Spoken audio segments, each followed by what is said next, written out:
With the government shutdown barreling forward without any meaningful end in sight, Secretary of Defense Pete Hegseth, who is doing his best to convince us that he is a man worthy of respect and admiration and deference, has fired another high-ranking military leader.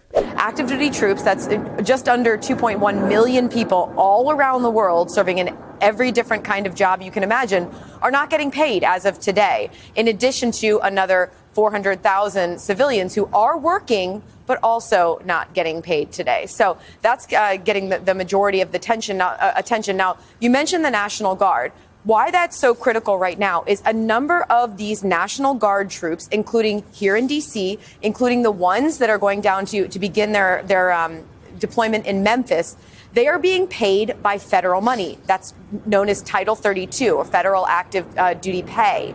They're not necessarily under the authority of the federal government, depending on the city, but they are being paid by the federal government. That means that they, too, are not being paid while they are undergoing these missions. Why that is particularly interesting today is Secretary of Defense Pete Hegseth, Attorney General Pam Bondi, and Stephen Miller from the White House are all heading to Memphis to tout this new deployment, including federal law enforcement and these National Guard troops who are not going to be paid. From Politico, Defense Secretary Pete Hegseth on Friday fired Navy Chief of Staff John Harrison, an unusually powerful top aide who had orchestrated a reshuffle of the service's bureaucracy.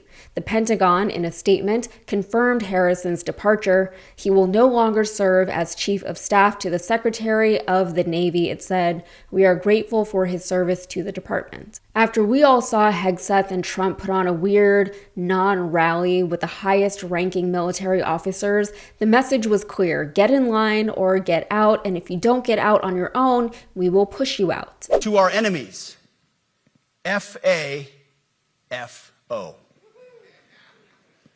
If necessary, our troops can translate that for you. I've never walked into a room so silent before. This is very... Don't laugh. You're not allowed to do that. You know what? Just have a good time. And if you want to applaud, you applaud. And if you want to do anything you want, you can do anything you want. And if you don't like what I'm saying, you can leave the room. Of course, there goes your rank. There goes your future. So we've got a notorious draft dodger and a man who has been accused, as far as I can tell, credibly accused of stolen valor, telling high-ranking career members of the United States military how to dress and how to act. They're making threats, and it seems as though they're willing to follow through on those threats.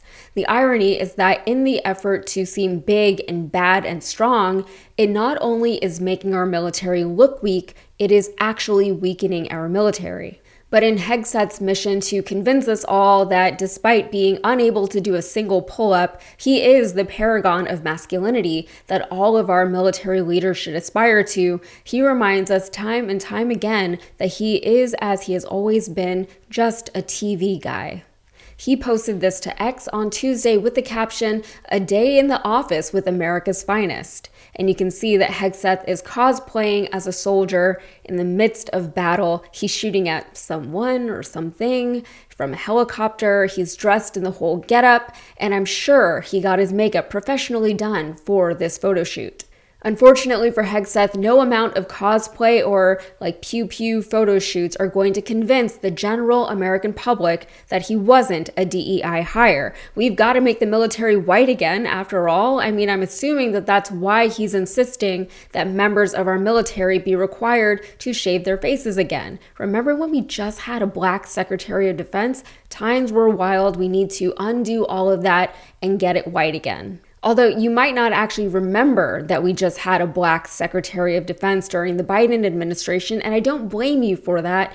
I just feel like I have to constantly remind people that nothing about any of this current reality is normal. It's not normal for the Secretary of Defense to attempt to rebrand himself as the Secretary of War. It's embarrassing at this point. Stop trying to make Secretary of War happen. It's not going to happen.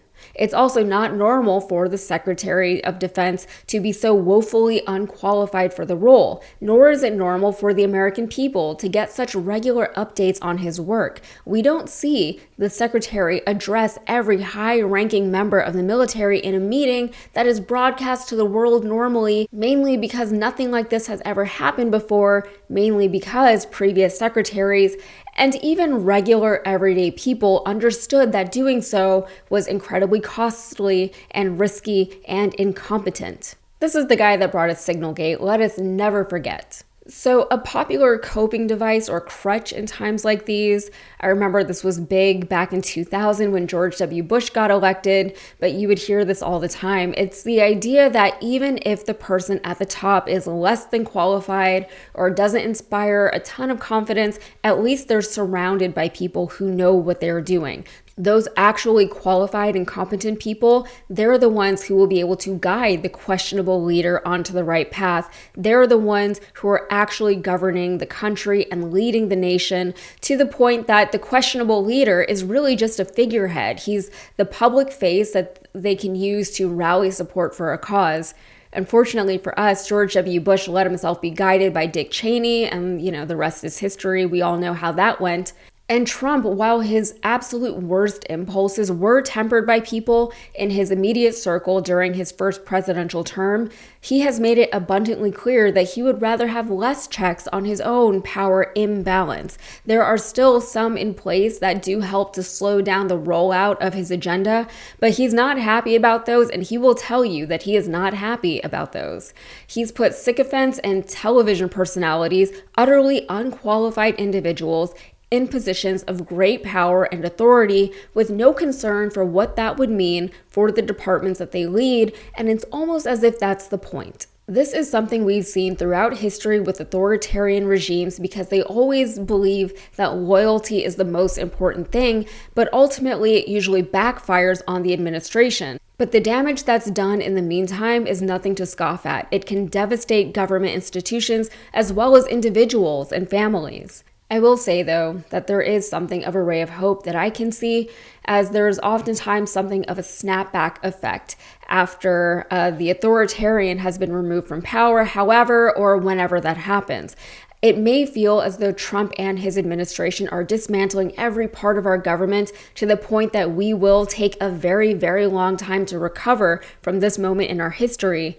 But those people who are ousted from their positions, those career people who were in positions because they cared about the work they were doing, they're still out there. And I guarantee you they'll be willing to come back and right the wrongs that have been done by this administration once this administration is out of power.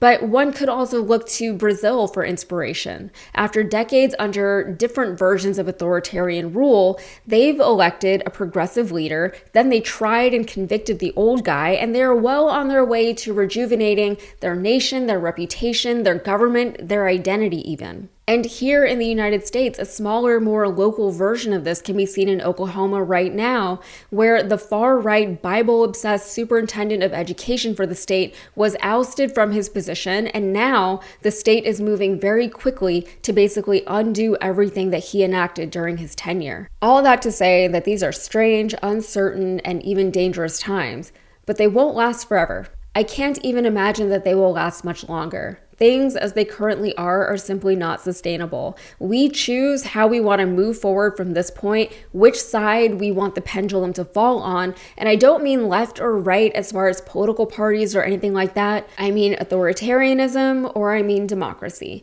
I mean the actual American people, or just like the handful of psychos at the top. We choose, okay? That's it for me. If you got anything out of this, please like the video and subscribe to the channel for more. Thanks.